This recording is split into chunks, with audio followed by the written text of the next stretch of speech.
Fiancé slept with his first love, and on my wedding day, my fiancé's first love appeared at the wedding ceremony, wearing the exact same haute couture gown as mine. I watched them stand together at the entrance, greeting the guests as if they were the bride and groom. Maintaining a calm expression, I complimented them, saying they looked like the perfect couple, beauty and brains, a match made in heaven. She burst into tears and fled the scene. He, however, didn't hesitate to humiliate me in front of everyone, accusing me of being petty and narrow-minded. When the wedding banquet was over, he left for what was supposed to be our honeymoon, with her by his side. I didn't argue or cause a scene. Instead, I quietly booked an appointment for an abortion. The festive ribbons on the bed hadn't been cleared away, but I was too worn out to care. I lazily swept them off the bed and collapsed onto the soft mattress, feeling the weight of the day press down on me. As I plugged my phone into charge, a notification coincidentally caught my eye, a post from Susie McKinney on her social feed. "Grateful for your presence, not a moment wasted" was the caption. The attached photo showed Hank holding her in his arms, the two of them gazing into each other's eyes, barely a centimeter apart, lips on the verge of meeting. Matching couple rings gleamed on their fingers. If it were in the past, I would have stormed over and demanded an explanation from him. But now, I just quietly turned off my phone, rolled over, and went to sleep.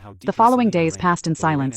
I didn't receive a single message from Hank. Instead, my feed was constantly flooded with Susie's updates, photos of them kissing, shopping, laughing together, as if flaunting their happiness for the world to see. I didn't react, didn't feel anger or sadness. Instead, I contacted a lawyer and began preparing for a divorce. Hank Dawson and I had been together for 8 years, since our university days. Although we had only recently hosted our wedding ceremony, in actuality, we had sealed our marriage legally right after graduation. It was a quiet, impulsive moment, no ceremony, no bridal gifts, no jewelry, just the reckless passion of two young lovers. But now, that passion had long since faded, leaving behind nothing but a mess to clean up. Nearly 2 weeks later, I was sitting at home, reviewing the draft my lawyer had prepared for the divorce. The house was quiet, but suddenly, the sound of a key turning in the lock broke the silence. I looked up, and there they were, Hank walking in hand with Susie. Our eyes met, and I saw a flicker of awkwardness flash across his face. He quickly let go of her hand, his voice strained as he tried to explain. "How many times do I have to tell you? There's nothing between me and Susie." I cut him off mid-sentence, tired of the same old lie. "You and her are just like brother and sister." "Yes, I know."